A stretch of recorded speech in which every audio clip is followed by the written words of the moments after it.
Hi teacher, I am going to present my routine.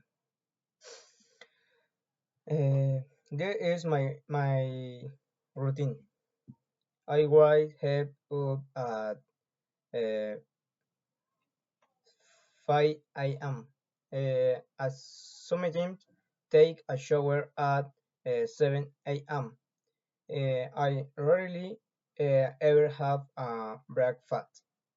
I work at 9 a.m. I am. I never read a book. I was study in the afternoon. I never draw. I always play video games. I'm sometimes do homework. I hour have a dinner with my family. Uh, our activity two. I am going to the restaurant.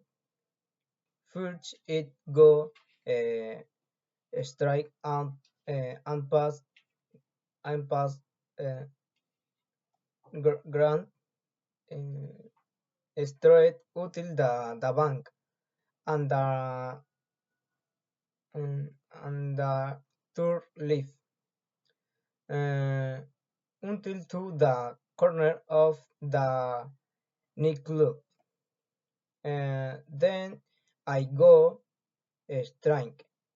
No, I am um,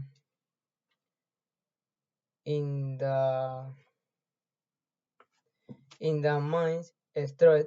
The restaurant is between the post office and hotel. Thank you.